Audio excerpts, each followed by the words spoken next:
నాతో మాట్లాడుమయ్యా, నన్ను దర్శించుమయ్యా. మన రక్షకుడైన ప్రభు అయిన యేసుక్రీస్తు పరిశుద్ధ నామములో మీ అందరికీ శుభములు తెలియచేయుచున్నాను. ఈరోజు బలపరిచే వాక్యము విలాప వాక్యముల గ్రంథము 1వ అధ్యాయము 12వ వచనము. త్రోవ నడుచు వార్లారా, ఇలాగు జరుగుట చూడగా మీకు చింత లేదా? యెహోవా తన ప్రచండ కోప దినమున నాకు కలగజేసిన శ్రమ వంటి శ్రమ మరి ఎవరికైనాను కలిగినదో లేదో మీరు నిదానించి చూడండి. యెరూషలేం పట్టణముకు సంభవించిన దుర్గతి గురించి ఈ రోజున మనము ధ్యానం చేయుచున్నాం. తమ పాప ఫలితముగా యెరూషలేం పట్టణముకు సంభవించిన దుర్గతి పట్ల యిర్మీయా ప్రవక్త వ్యక్తీకరిస్తున్న దుఃఖాన్ని ఈ వచనములో మనం చూస్తూ ఉన్నాం. అవును, దాని అతిక్రమము విస్తారమని యెహోవా దాన్ని శ్రమపరుచుచున్నాడు. తన పాపముల విషయమై పశ్చాత్తాపడమని, వాటి నుండి వెనుదిరిగి దేవుని వెంబడించమని యిర్మీయా అనేకసార్లు యెరూషలేమును బ్రతిమలాడాడు. కానీ అలా చేసేందుకు అది నిరాకరించింది. తన పాపములోనే అది కొనసాగింది. అది తన దేవుడైన యెహోవాను విసర్జించి తన విటకాండ్ర వెంటే వెళ్ళింది. ఆ సమయంలో దాని ప్రవక్తలు మరియు యాజకులు కూడా దానిని మోసం చేశారు. అది ఎన్నటికీ చెరలోనికి పోదని వారు దానికి అభయం ఇచ్చారు. యిర్మీయా మాటలను ఆ పట్టణము అపహాస్యం చేసింది, నిర్లక్ష్యం చేసింది. దాని కఠిన హృదయం పట్లను, దాని లోబడనొల్లని స్వభావం పట్లను యిర్మీయా తన హృదయములో విలపించాడు. గిలాదులో గుగ్గిలం ఏమీ లేదా? అక్కడ ఏ వైద్యుడునూ లేడా? నా జనులకు స్వస్థత ఎందుకు కలగకపోవచ్చున్నది అంటూ అతడు వాపోయాడు. అవును, గొప్ప వైద్యుడు అక్కడ ఉన్నాడు. స్వస్థపరిచే ఆయన వాక్యమనే ఔషధం కూడా వారికి అందుబాటులో ఉంది. అయినప్పటికీ వారు ఆ వైద్యుని నిరాకరించారు, ఆ ఔషధాన్ని కూడా నిరాకరించారు. అయితే ఈనాటి మన ధ్యాన వచనం లోతుల్లోకి మనం వెళ్ళినట్లయితే మన ప్రభువుని యేసు వ్యక్తీకరించిన తీవ్రమైన దుఃఖము ఇందులో మనకు కనిపిస్తుంది. నిజమైన యిర్మీయాగా ఆయన యెరూషలేం దుస్థితి పట్ల విలపించాడు. నమ్మకముగాను ప్రేమపూర్వకముగాను ఆయన దాని పాపస్థితిని గురించి హెచ్చరించాడు. ఆ తరువాత ఆయన దాని పాపముల నిమిత్తము బలి పశువులాగా సిలువకు వెళ్ళాడు. ఇశ్రాయేలీయుల శత్రువులు యెరూషలేము దుర్గతి పట్ల ఎంతగా ఆనందించారో మన ప్రభు అయిన యేసు శత్రువులు కూడా ఆయన శ్రమానుభవాల పట్ల అంతగా ఆనందించారు. ఆయన తీవ్రమైన వేదన అనుభవిస్తుండగా ఆయనను హింసించిన వారు ఆనందముతో ఆయనను అపహాస్యం చేశారు. ఆ మార్గమున వెళ్ళుచున్న వారు తమ తలలూచుచు ఆయనను దూషించారు. ప్రియ సహోదరి సహోదరుడా, ఈ సమయంలో నీవు తీవ్రమైన దుఃఖములో ఉన్నావా? నీ దుఃఖాన్ని నేను తక్కువ చేసి మాట్లాడను, కానీ ప్రభు అనుభవించిన దుఃఖంతో పోల్చినప్పుడు నీ దుఃఖము స్వల్పమైనది. మన పాపపు శిక్షను అనుభవిస్తూ ఆయన అనుభవించిన వేదనకరమైన దుఃఖాన్ని వేరెవరి దుఃఖముతోనూ మనం పోల్చలేం.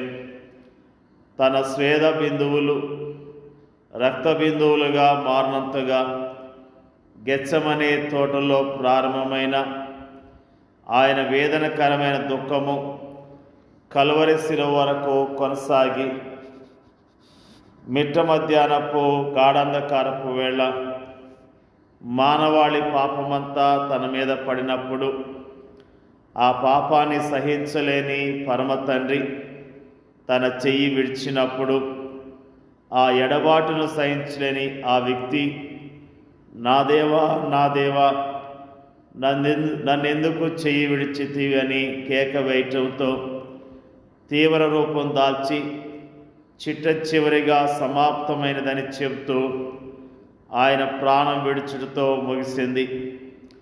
ఆ మధ్య సమయంలో ఆయన స్వజనుల ద్వేషాగ్ని జ్వాలలు మింటినట్టుగా వారు ఆయనపై ఉమ్మివేశారు.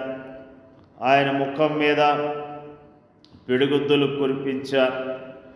ఇనప కుక్కీలున్న క్రూరమైన కొరడాలతో వారు ఆయన వీపును నాగటి చాళల్లా దున్నివేశారు. ఆయన తల మీద ముళ్ళ కిరీటాన్ని ధరింపచేశారు. భారమైన శిలువను ఆయన భుజాలపై పెట్టి యెరూషలేము వీధుల గుండా కల్వరిగిరి వరకు ఆయన నడిపించారు. పదునైన ఇనప మేకులతో ఆయన్ను శిలువకు బంధించి మండుటెండలో ఆకాశానికి భూమికి మధ్యలో వేలాడదీశారు.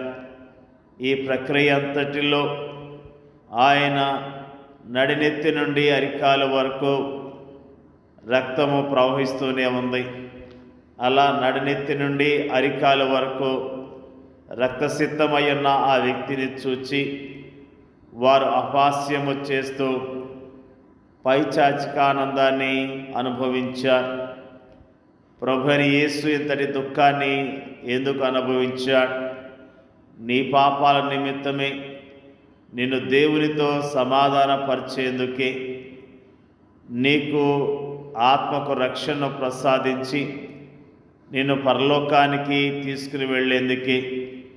అంతేకాదు, నీ దుఃఖ సమయాల్లో నీకు ఆదరణ ఇచ్చేందుకును, నీ హృదయ గాయాలను కట్టి నిన్ను స్వస్థపరిచేందుకును, నీ జీవితాన్ని బాగు చేసి నిన్ను తిరిగి సమకూర్చేందుకును ఆయన అంతటి దుఃఖాన్ని వేదనను అనుభవించాడు.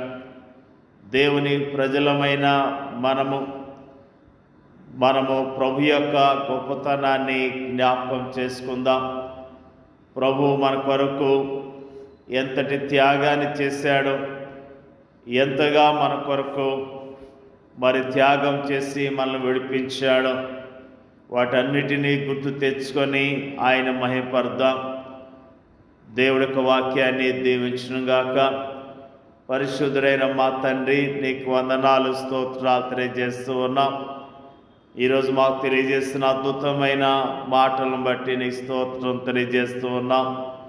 నీ శిలువ త్యాగాన్ని బట్టి, నీ యొక్క ప్రభువా నీ యొక్క మరణాన్ని బట్టి, పునరుత్థానం బట్టి నీకు వందనాలు, స్తోత్రాలు తెలియజేస్తూ ఉన్నాం. ప్రభువా మీరు చేసిన త్యాగము ద్వారా మమ్మల్ని విడిపించిన విధానం బట్టి నీకు వందనాలు, స్తోత్రములు తండ్రి. మాకు ఇచ్చిన రక్షణ బట్టి నీకు వందనాలు తెలియజేస్తూ ఉన్నాం. నీ ప్రజలముగా ఈ లోకములో ప్రభువా నిన్ను ప్రకటిస్తూ, నిన్ను ఘనపరుస్తూ, నీ కొరకు జీవించడానికి మీరే సహాయం చేయమని ప్రార్థన చేయుచున్నాం తండ్రి. మా దేశంలో ప్రపంచవ్యాప్తంగా ఉన్న నీ ప్రజలను మీరు కరుణించండి ప్రభువా, నీకు స్తోత్రాలు. నిర్లక్ష్యముతో ఉన్న ప్రతి విశ్వాసతో మీరు మాట్లాడండి. నిర్లక్ష్యముతో ఉన్న వారి జీవితాలను బాగు చేయండి. నిర్లక్ష్యముతో ఉన్న వారు వాక్యానికి లోబడి సరిచేసుకొని యోగ్యముగా నీ కొరకు జీవించడానికి, నీ రాకడ కొరకు ఎదురు చూడటానికి మీరే సహాయం చేయమని ప్రార్థన చేయుచున్నాం తండ్రి. మరి ముఖ్యంగా మా దేశాన్ని మీరు కరుణించండి. కోట్ల కొలది ప్రజలు ఉన్నారు. నీ త్యాగం యొక్క విలువ తెలియని వారు ఉన్నారు. ఎంతోమంది నీ నామాన్ని తెలియక చీకటిలో తచ్చాడుచు ఉన్నారు. అలాంటి ప్రజలకు నీ వాక్యము ప్రకటించబడటానికి ప్రతి మారుమూల గ్రామానికి, మారుమూల పట్టణాలకు, పల్లెలకు నీ సువార్త వెళ్ళటానికి, అనేకులు నీ వాక్యాన్ని విని రక్షణ పొందటానికి నీ నామంలో దీవించబడతాను సహాయం చేయమని యేసుక్రీస్తు నామములో అడిగి వేడుకొంచున్నాం తండ్రి. ఆమేన్.